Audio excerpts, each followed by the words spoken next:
কিসের জন্য? জ্ঞান বৃদ্ধির জন্য।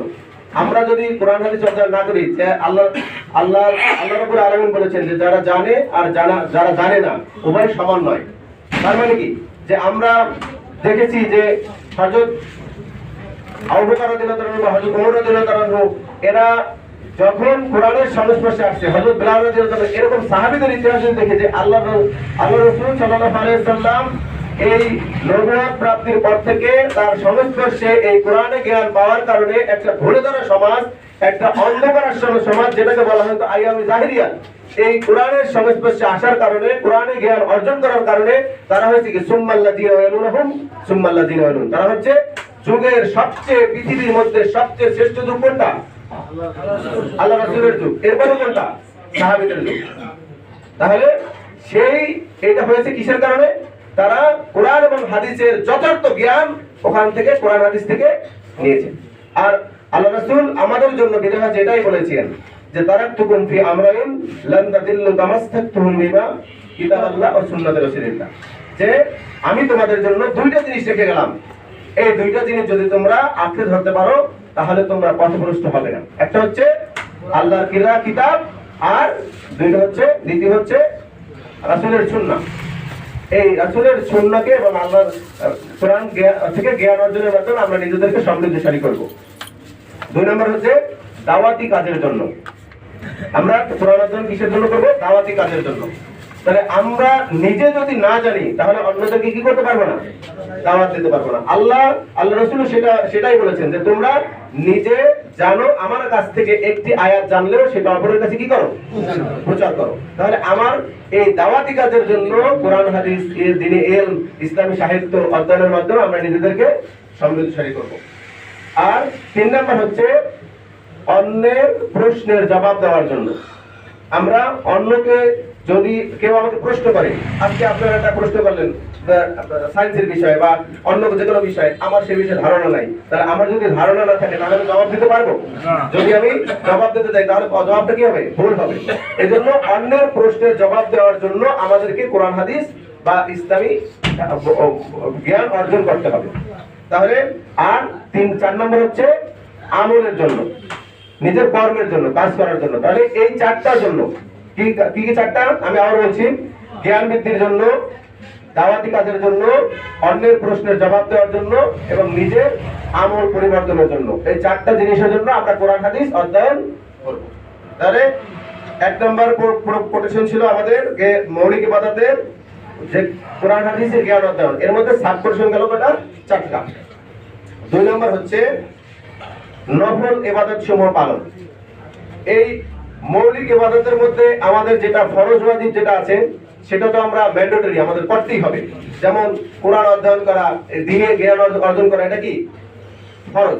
আল্লাহ রাসূল বলেছেন কি তালাবুল ইলমি ফারিদাতুন আলা কুল্লি মুসলিম ওয়াল মুসলিমা, প্রত্যেক মুসলিম নরনারীর জন্য জ্ঞান অর্জন করা ফরজ।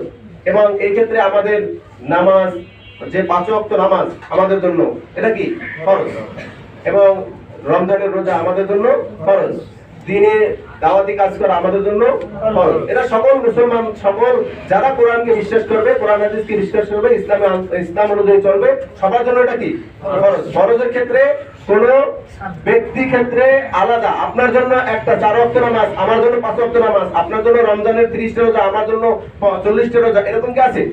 ফরজ সকলের জন্য বাধ্যতামূলক, করতেই হবে, এক্ষেত্রে কোনো ছাড় নাই। তাহলে এটা মৌলিক ইবাদত, ফরজ। আর মৌলিক ইবাদতের আরেকটা যে মাধ্যম হচ্ছে সেটা হচ্ছে নফল সমূহ পালন করা। এই নফল ইবাদতের মধ্যে আমাদের নফল শব্দের অর্থ কি? অতিরিক্ত। নফল শব্দের অর্থ অতিরিক্ত। যেমন আমরা যারা এখানে যারা সবাই পড়াশোনা করছি, যারা যখন ছাত্র ছিলাম তখন আমাদের ক্লাসে দেখা যায় অতিরিক্ত সাবজেক্ট আছে, অতিরিক্ত সাবজেক্ট যে চয়েস করে আপনি নিতে পারবেন, কৃষি শিক্ষা অথবা আপনার শারীরিক শিক্ষা অথবা এরকম। এটা নফল ছিল, এটা কম্পালসারি না। বাংলা ইংলিশ কি ছিল? কম্পালসারি ছিল। তাহলে এই অতিরিক্তটা হচ্ছে নফল। এই নফলের মধ্যে আপনি কোরআন তিলাওয়াত, যেটা এটাও কিন্তু নফল। একটা জিনিস খেয়াল রাখতে হবে, কোরআন অধ্যয়ন ফরজ, অর্থাৎ কোরআন জাগি ফরজ, আর কোরআন তিলাওয়াত করা নফল নফল ইবাদতের মধ্যে সর্বোত্তম ইবাদত হচ্ছে কোরআন তেলাওয়াত। এরপরে নফল রোজা, যেটা আমরা রমজানের 30টা রোজা বাদে যেই রোজাগুলো আমরা রাখবো, আল্লাহ রাসূল আইয়ামে বীজের প্রত্যেক মাসে 3টা রোজা রাখতেন, এবারে প্রত্যেক বৃহস্পতিবারে প্রত্যেক সোমবার রোজা রাখতেন। এগুলো আমরা পালন করি না, কিন্তু আমাদের এগুলো করা উচিত। আত্মগঠনের জন্য এগুলো অনেক জরুরি, অনেক গুরুত্বপূর্ণ। এরপরে তাহাজ্জুদ নামাজ। তাহাজ্জুদ নামাজ আল্লাহর কাছে আল্লাহ বলেছেন অসজুদ ওয়াক্তারিব। এখানে এই আয়াতের ব্যাখ্যায় তাফসীরকারগণ বলেছেন যে এটা ফরজ ইবাদতের কথা বলা হয় নাই। ফরজ ইবাদত তো বাধ্যতামূলকই, কিন্তু অসজুদ ওয়াক্তারিবের ব্যাপারে বলা হয়েছে যে নফল নামাজ অর্থাৎ তাহাজ্জুদ নামাজের কথাকে ইঙ্গিত করা হয়েছে যে আপনি যত বেশি তাহাজ্জুদ নামাজ পড়বেন, যত বেশি তাহাজ্জুদ নামাজে সিজদা দিবেন, তত বেশি আল্লাহর নিকটে চলে যাবেন। সুবহানাল্লাহ।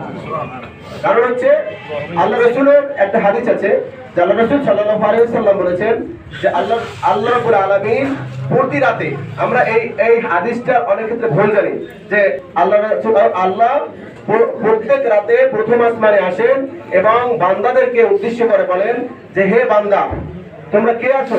আল্লাহর কাছে ঋণ মুক্তির জন্য দোয়া চাও, ঋণ মুক্ত হতে চাও, এবং কে আছো গুনাহ থেকে ক্ষমা চাও, আমি তোমাদেরকে ঋণ মুক্ত করে দেবো, আমি তোমাদেরকে গুনাহ থেকে ক্ষমা করে দেবো।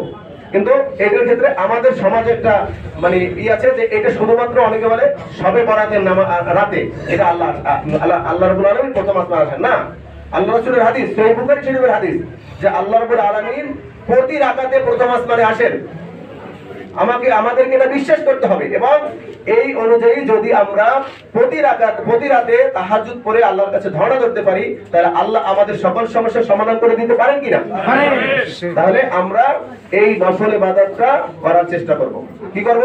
প্রতি রাতে না হলেও অন্তত পক্ষে মাসে একবার, অন্তত পক্ষে সপ্তাহে একবার আমরা তাহাজ্জুদ পড়ার জন্য চেষ্টা করব। এটা আমাদেরকে ইসলামী আন্দোলনের কর্মী হিসাবে চরিত্র গঠনের জন্য এটা আমাদের অবশ্যই পালনীয়। এরপর হচ্ছে মানব সেবা।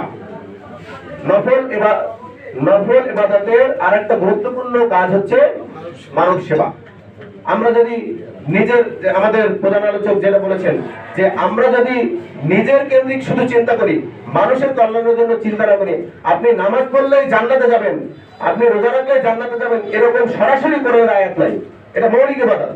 কিন্তু আপনি মানুষের কল্যাণে কাজ করবেন, মানুষের কল্যাণ সাধন করবেন, তাহলে আপনাকে আল্লাহ জান্নাত দিয়ে দেবেন। এরকম কথা কোরআন এবং হাদিসে রয়েছে। তার মানে মানব সেবার জন্য মূলত আল্লাহ রাসূল সাল্লাল্লাহু আলাইহি ওয়াসাল্লামের আগমনের উদ্দেশ্য কি?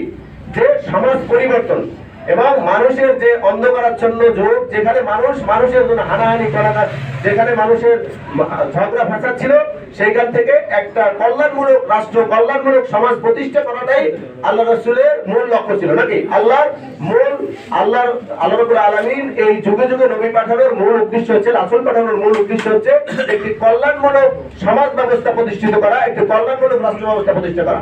আর এই কল্যাণমূলক রাষ্ট্র ব্যবস্থা কি নিজেকে নিয়ে চিন্তা করবে? সমাজে অন্যের জন্য চিন্তা করবে, অন্যের সেবায় নিজেকে উৎসর্গ করবে। এটা নফল ইবাদতের অন্যতম কাজ। এরপর হচ্ছে আল্লাহর পথে দান। আল্লাহর পথে দান, আমরা আল্লাহর পথে সম্পদ ব্যয় করব। এটা আল্লাহ বলেছেন যে এটা হচ্ছে উত্তম কর্জ, উত্তম ধার। আমরা যদি ধার দেই মানুষকে, তাহলে কি হবে? সেই ধারের টাকা আমরা ফেরত পাই। আমরা ধারের টাকা কিভাবে, যে কয় টাকা দেই সেই কয় টাকা ফেরত পাই। কিন্তু আল্লাহ বলেছেন কি, দেখেন এখানে কত সুন্দর একটা কথা বলেছেন যে তোমরা যদি আল্লাহর পথে অর্থ ব্যয় করো, তাহলে আল্লাহ এটাকে 10 গুণ থেকে 700 গুণ পর্যন্ত বা তার ততোধিক বৃদ্ধি করে দিবেন। সুবহানাল্লাহ। তাহলে আমাদেরকে আল্লাহর পথে কি করতে হবে? দান করতে হবে। তাহলে আল্লাহ কি করবেন? এটাকে বৃদ্ধি করে আমাদেরকে ফিরিয়ে দিবেন। আল্লাহ যে সওয়াব আমাদেরকে দিবেন, 1 টাকা দান করলে 10 টাকা, 10 থেকে 700 গুণ। এটা সূরা বাকারায় স্পষ্ট বলা হয়েছে, ধানের বীজের সাথে আল্লাহ তুলনা করেছেন আপনারা।